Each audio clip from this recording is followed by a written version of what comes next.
So today's video is going to be a slightly controversial one, possibly, especially with the topic that we've been talking about when it comes to every character's release, because I feel like ever since a certain amount of news come out, maybe since maybe Don Hunk, where the original topic came up, which is power creep, a lot of people have been looking at future units, current units, past units, and thinking about which character replaces which. And honestly, they've been doing a good job. Star Wars been doing a good job ever since the release of these characters, putting every character in their own column, in their own niche, so that they can coexist. That way people can play the way they want, people can enjoy these characters without having to worry about wasting their jades on something inferior, I guess you could talk about. And especially looking at someone like Sparkle, where we've already seen the debates and talks about Sparkle versus Bronya. We've also neglected a character, or neglected a banner coming out as well, alongside with their very strong light cone, which is Jing Yuan. A lot of people forgot Jing Yuan was coming out, or a lot of people forgot that he is going to have a banner very, very soon. And especially with what we see in version 2.1, which this video is going to be a slight 50-50 in what we're going to be doing,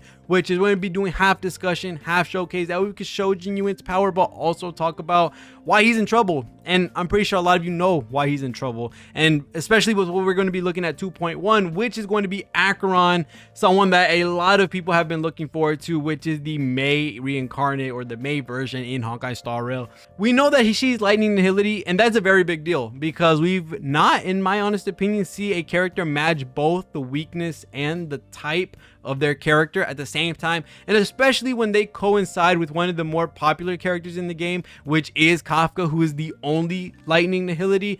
There's a couple of things we need to set in stone right now that would make a lot of sense, that we can try to put pieces together, where we know Kafka is a fan favorite. We know she is not any way, shape, or form going to be replaced, because she is the leader of her own team. She is the one to unlock the max potential when it comes to their niche, or when it comes to their team. So that is going to be Kafka and where she stands. So what better place to put Acheron, a character that is not going to take Kafka's spot, because we may know, like I said before a million times, that she's a fan favorite. Where are we going to put her?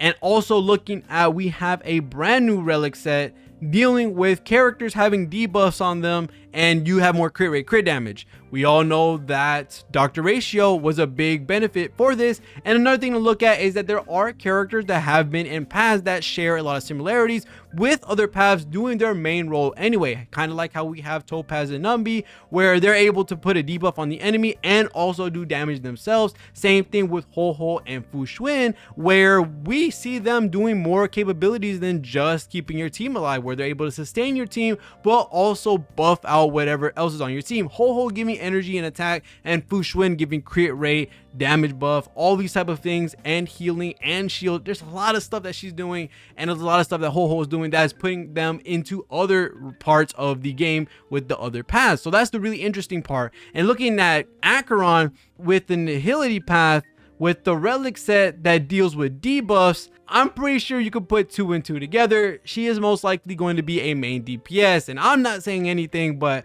I'm pretty sure y'all saw a little something somewhere. I'm just gonna leave it at that. But looking at what we have today, we are going to be taking Jingyuan into MLC 12 just to show how he works, just to show how he is versus a lot of the other DPS in the game. And we are going to be using him with Tingyun, Ruame, and REHOO. And for the most part, yeah, that's scary, especially for a lot of Jingyuan mains. I know I'm not trying to make this in order to discourage people. I'm not trying to make this in order to make people not summon for Jingyuan.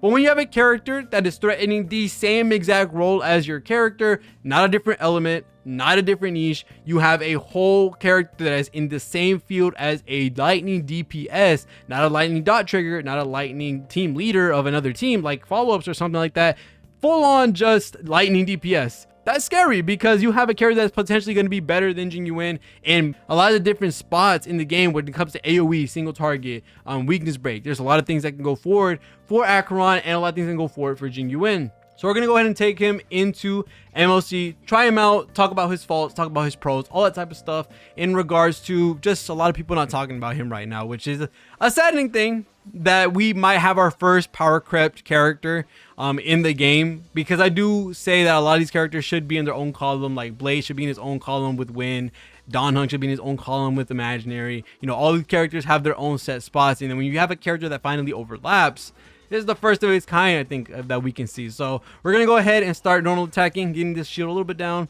Then we're going to throw in a dance with Jingyuan.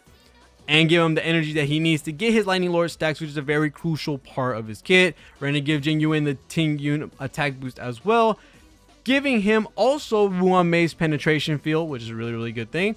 And now we're going to be able to do some nasty damage, getting him to pretty much almost 10 stacks. Oh no, we are getting 10 stacks. That's what I meant to say. Now 105k ult off rip, pretty good in all honesty with just double buffer.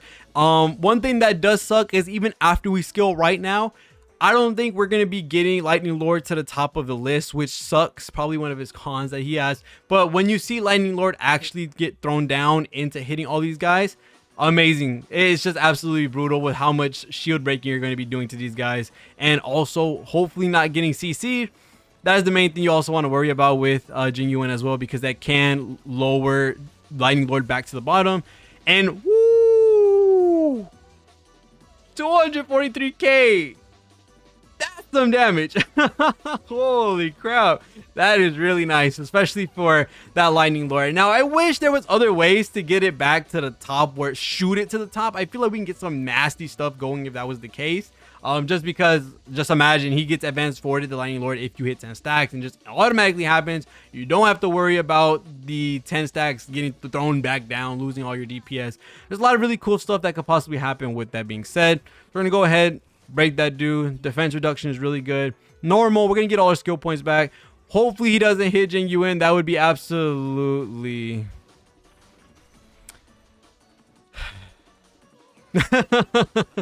that hurt. That hurt. Because there's not a lot of DPS in the game right now that I would say suffer from this issue so bad, where a lot of their DPS gets automatically cut when they get CC'd, you know? They don't have a Topaz and Numbi thing where they're able to keep on going even if you get CC'd. That's the thing that I hate. That's the thing that I wish got changed about Jing Yuan. And I think he would be such a crazy character if that was the case. But we're gonna go ahead and start buffing out again, getting our stuff back up. Let's please not do Jing Yuan again. That would have triggered me so bad. I don't know why. I just thought that was Jing Yuan. That would have been so bad. I'm not. But the Lightning Lord is going to be coming up. We sadly didn't get it to 10 stacks, but I think they're pretty much gone with anyway. Yeah, there you go. 134k looks really good. And we're in the second phase with, what is it? One cycle already down? I think that's what it is. But let's go ahead, get our buffs up. We're going to use Ruan Mei. Then we're going to use the REHOO ult, giving everyone the penetration, which only Jing Yuan needs it, and the speed and all that type of stuff. And then we also have REHOO coming out with the energy and the attack. I think I just named a bunch of static buffs that Ruan Mei just had. My apologies. We're going to normal with Jingyuan here. We have too many skill points in all honesty. I think I might actually just skill with Ruan Mei just to get more energy, because I think we have too many at this point. Just because my Jingyuan is a tad bit slow, I won't lie. So he suffers in that department. But we're going to go ahead and do a basic. Not a basic. Oh my god, what am I talking about? We're going to be doing a skill. And then we're going to go ahead and see where the Lightning Lord lies. We cannot sadly get a 10 stack Lightning Lord again. Maybe? No, that's not possible. I was thinking maybe it's possible, but even with me doing this with Jing Yuan, I'm not going to be pulled up on the top. So there's a lot of little minute things that Jing Yuan has to worry about, besides a lot of the other DPS characters in the game having to deal with that.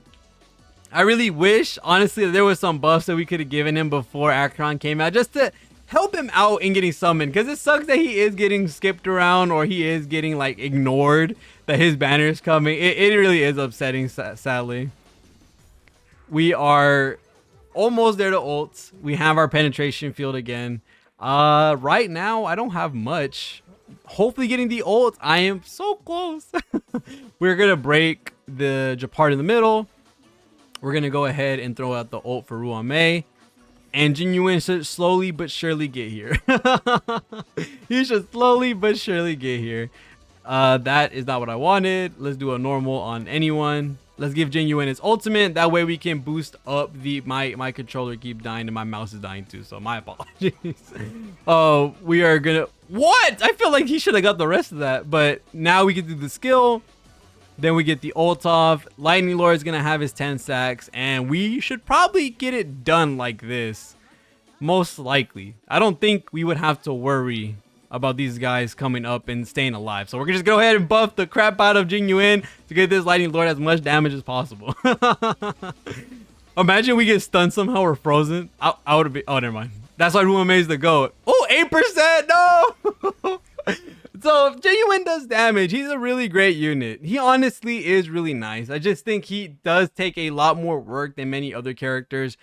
And especially because Acheron is going to be a character that just a lot of people are looking forward to. And it's kind of like their favorite child, not favorite child, but one of their favorite characters to cross over into different games. They're just going to make sure she's absolutely strong. And with her being in the same column as Jingyuan, and with Jingyuan not really having a crap ton of redeeming qualities to put him out against the others, because of course everyone's already been talking about Jingyuan, and when a new DPS comes out, they're like, Jingyuan just gets thrown down even more. Jingyuan isn't able to keep up with the current DPS.